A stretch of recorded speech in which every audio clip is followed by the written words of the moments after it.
All right. Hello, hello, hello. Welcome to the Cheston Podcast. I'm your host, Cheston. Let's just go ahead and get into the topics for the week of January 23rd to January 29th. Okay. Pamela Anderson tells Variety Tim Allen once flashed his penis at her. Her upcoming memoir, titled Love Pamela, is spilling all the beans, including her story about Tim Allen. He basically flashed her on the set of Home Improvement back in 1991.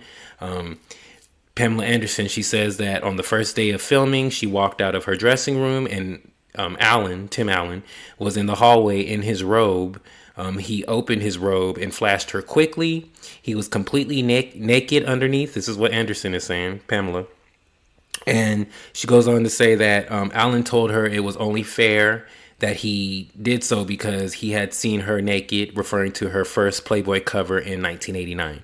Okay, yes, remember when she got the cover of Playboy in 1989, they put her on Home Improvement as one of the handyman assistants, one of the girls, the eye candy girls on there. There was like two of them, and Pamela Anderson was one of them. But yes, Tim Allen, he has released a statement stating that it never happened. He would never do such a thing. At the time, Pamela Anderson was 23 and Tim Allen was 37. Sorry. Pamela Anderson, she goes on to say that Tim is a comedian. It's his job to cross the line. I'm sure he had no bad intentions. She also tells Variety no one reached out to her about the Hulu show Pam and Tommy, but that's a whole nother subject. But before I go on, get to that, what I wanted to say was basically she was saying that Tim Allen, it was all a joke, which is the thing, you really can't bring this up after the Me Too movement. So I'm just trying to understand why she probably should have kept that to herself if she felt it was harmless. I feel like people are more so coming out with stories to get some type of justice or get some type of resolution or to get something off of their chest. Maybe that's what she wanted to do, but it does paint Tim Allen as like a perv now. but like I said, Pamela Anderson is saying that it's his job to be a comedian. It's his job to cross the line. So she didn't take it that way. She took it as him being a comedian, him trying to be funny, but she felt it was weird. It was awkward. But moving on to what I was saying about the Hulu show Pam and Tommy, yes, she said that no one reached out to her to see if it was okay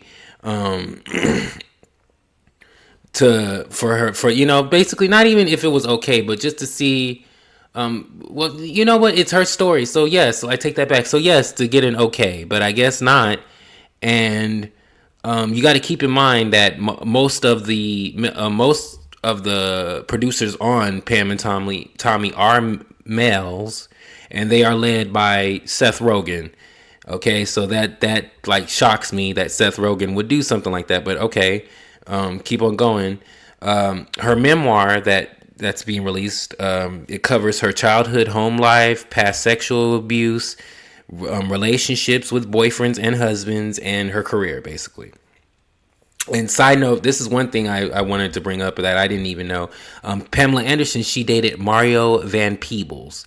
I did not know that. But yes, when she first moved to LA from Canada, she says that he was one out of two best boyfriends she's ever had. And if you're wondering who the other best boyfriend she said was or is, it's Kelly Slater, the famous pro surfer. He's the other boyfriend. She said that she said in her life she's only had two best boyfriends. So she said Mario Van Peebles, and the other one is Kelly Slater. Also, another thing that stood out to me, reading the article that Variety printed, they basically said that her first season on Baywatch, she made $1,500 per episode. Okay, $1,500. That's nothing. But okay, and by the end of her time on the series, she was making $300,000 per episode, which is still crazy. When you think Baywatch, maybe a lot of people think of David Hasselhoff. I do not. I just remember Pamela Anderson looking good, running on the beach with her cute, fine ass. I mean, I'm not the biggest Pamela Anderson fan. Like, I don't have nothing against her. She's always been a beautiful woman. I've always thought she was a beautiful woman.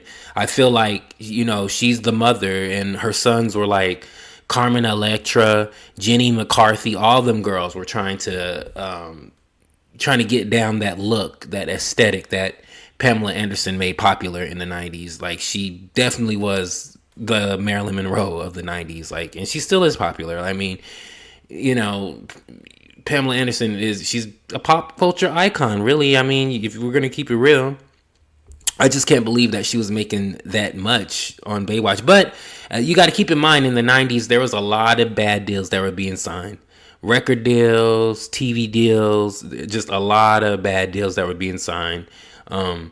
And to this day, she said that because Baywatch just did a deal with Amazon, and David Hasselhoff, he happens to be one of the producers, so he got a cut of that deal. But she says even to this day, for like a residual check, she only gets $4,000, a little bit over $4,000 a year, which is crazy to me. Pamela Anderson was like the face of Baywatch. She put that show on the map. Okay, for real, you got to give her props. But Pamela Anderson, she says that she didn't even have the right representation at the time, or the know-how to at the time on signing a good deal, or getting her money, getting the best deal she possibly could get for being on the series. She said that at the time she didn't know that she would become a huge star on a TV show, so she just signed her life away, which is so sad. That's so sad to hear, but yeah. But for those that want more, tea or more about Pamela's life, you can go ahead and check out her book, Love Pamela, that hits bookstores on January 31st. And the same day her Netflix documentary hits, Love Pamela hits Netflix. So you can go ahead and check that out also. I'm going to definitely try to watch the documentary. I want to check it out, I've always liked Pamela Anderson. Don't have no issue with her. So I have no problem with seeing her side of the story of what went down with the whole, private tape between her and her ex-husband, Tommy Lee. But moving on. Beyonce gets fake outrage for performing in Dubai, where homosexuality is illegal. Okay, I've been seeing online that there's been a lot of people just coming for Beyonce because she, got that $24 million to perform in Dubai. Mind you, she didn't even perform any songs from Renaissance, and people are saying the reason why, allegedly, that she did not perform any songs from Renaissance were due to the fact that everybody knows that whole album is dedicated to the LGBTQIA plus community. So it makes sense, that she didn't perform it in Dubai. I mean, that allegation kind of lines up with Dubai, because we all know that it is technically illegal to be gay, to be a homosexual in Dubai, even to this day in 2023. But her father, Matthew Knowles, he spoke out, and he basically said that she didn't perform the Renaissance songs because she's about to tour soon, which we all know Beyonce's planning on doing her, world tour this year in 2023.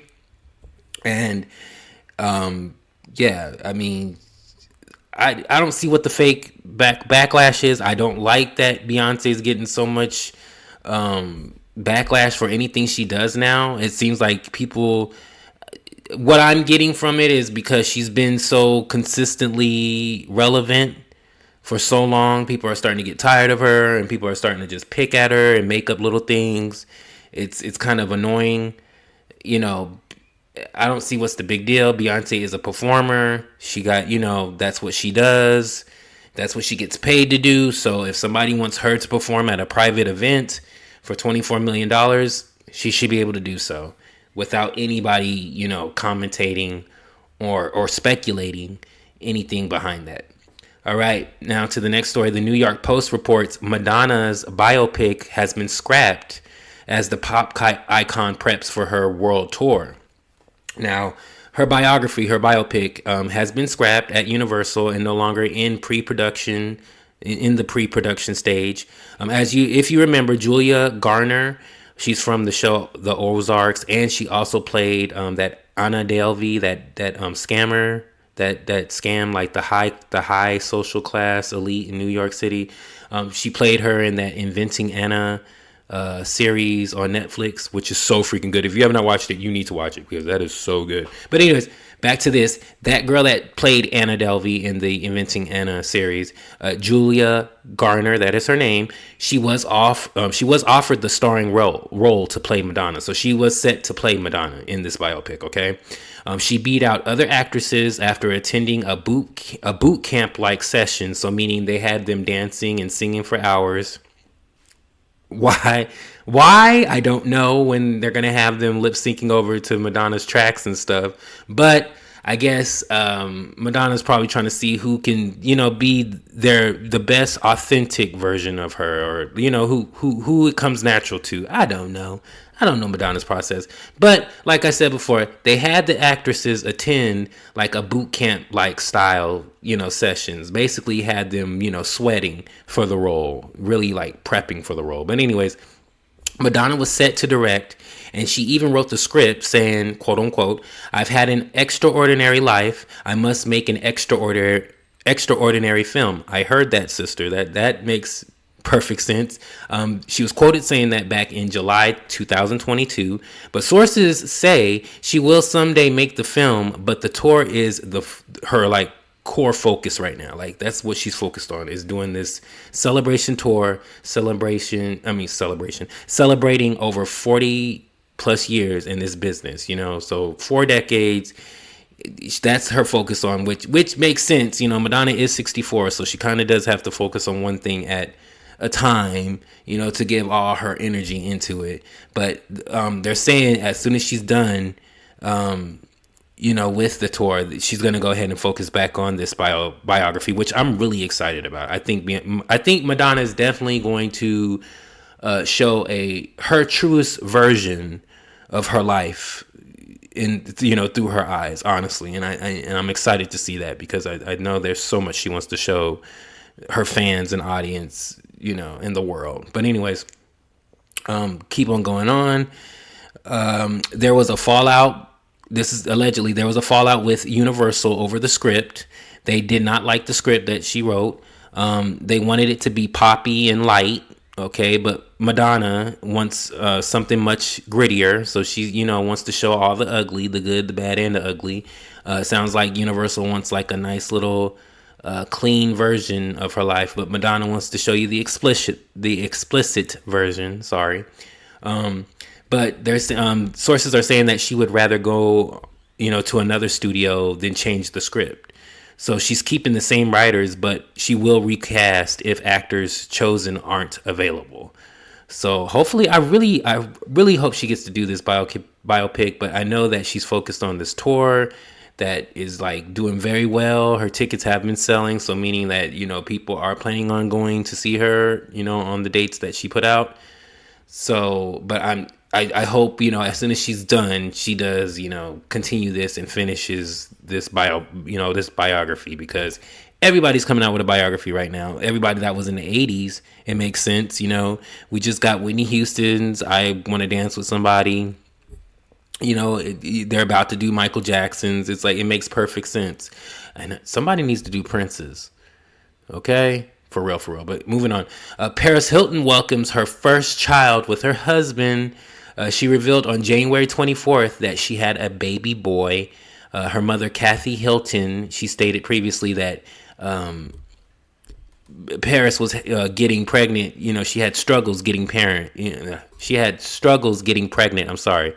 Paris had struggles getting pregnant, but Paris responded to, her mom saying that, and she basically stated that she doesn't know where she got that from, that she has tons of embryos stocked up and waiting. And obviously that is true, because she had a baby boy. No name was released as of yet, but congrats, Paris. That's like so freaking wild. I think it's crazy that like out of all the Y2K girls, she's like one of the last to have a baby at 42. She's like 42, which is not bad. I'm not age shaming. We are in a day and age where if you want to wait to have a child in your late 40s and your late 50s, you can wait to have a child in your late 40s and in your 50s. There's no rush. Okay, and that's for anyone out there. As for me, I don't even want to talk about this about children. I honestly, right now, my mindset, I can't even think of children. Okay, and I'm in my 30s. That's all I will say. So, I they weren't a thought in my teens. Children weren't a thought in my 20s. They're not a thought now. There's too much. I have too much I want to do. That's personal, but I'm just saying we are in a day and age where if you want to have a child in your late 40s, or if even in your 40s, your early 50s, it can be done. So don't feel bad. Don't feel like you're not doing something according to schedule or plan because all your other friends have kids at a young age. That doesn't matter. It is possible for you to have children in your 40s and 50s now, people. Okay.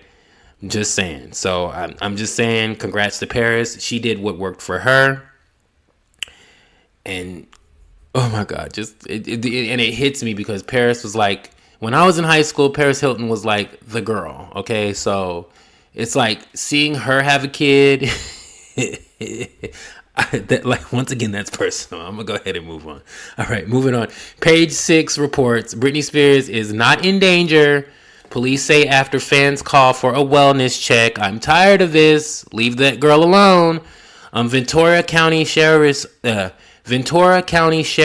Office confirms Britney Spears is not in any kind of danger. Britney, she deleted her Instagram page, and fans decided to call her neighborhood police to perform a wellness check because for some reason they made it their business to send the police to her her house, which is crazy to me. You guys have to back up off of her. It's not helping. I don't know. Maybe you need to hear this, but any Britney Spears fan out there that's like, now that she is free and she's not in her conservatorship, but you still think because there's some conspiracy, leave that girl alone. Let her live. Go get help with your obsession with her. For real. I love Britney Spears. I'm obsessed with her. That's my girl. I'm always gonna have, I'm always gonna love Britney Spears. But I'm just saying, I'm not obsessed with her to the point where I want to see her all the time. I want, I think what it is that now that she's free, people think that she's just gonna get back into music and start performing again and putting out music again and being all over MTV again. It's not happening. If you miss that Britney Spears, I need you to get on YouTube and just watch all her days on TRL or something. Watch all her music. You really do, because that's not who Britney Spears is now. And I don't know how many times I could say that. You guys need to let her heal and grow and just be private. And, honestly, at this point, at this rate, how it's looking, I think she should leave LA. She should move out of LA completely. Hell, move out of the country. Move to London. I don't know. I just think she deserves privacy, people. And I think you need to check yourself with your obsession over her. But so that happened, right? So they, these fans called this, the Ventura Sheriff's Office and had them do a wellness check on her, right? So Britney Spears, she posted a paragraph on her page basically responding to the wellness check, and I'm going to go ahead and read it. Basically, she says, as everyone knows, the police were called to my house based on some prank phone calls. I love and adore my fans, but this time things went a little too far and my privacy was invaded. The police never entered my home, and when they came to my gate, they quickly realized there was no issue and left immediately. This felt like I was being gaslit and bullied. Once the incident made it to the news and being portrayed once again in a poor and unfair light by the media. During this time in my life, I truly hope the public and my fans, who I care so much about, can respect my privacy moving forward. All the love, B. Please leave her alone.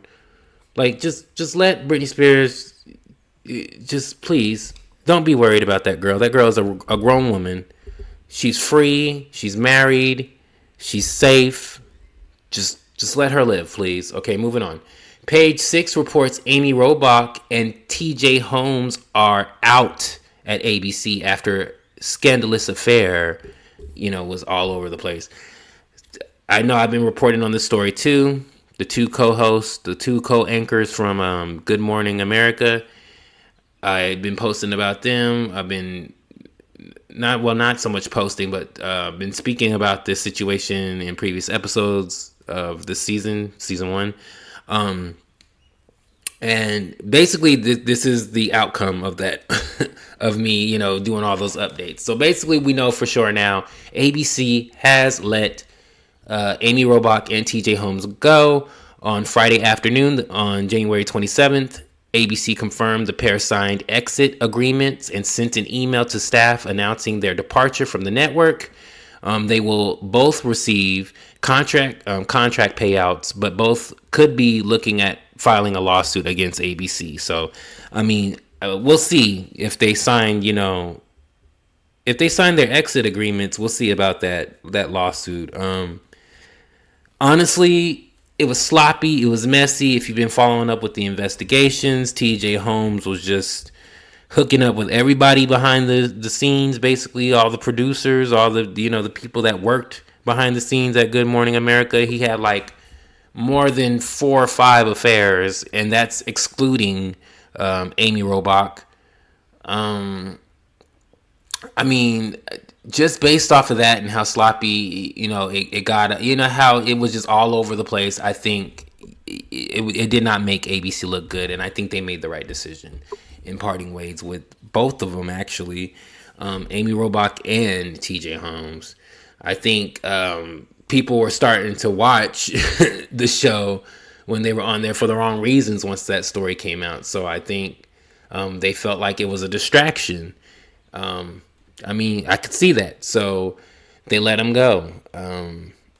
So we'll see. I mean, I don't see how, if they signed exit agreements and sent out emails to the staff letting them know, like goodbye, emails, I don't see how they would be filing a lawsuit. But you never know.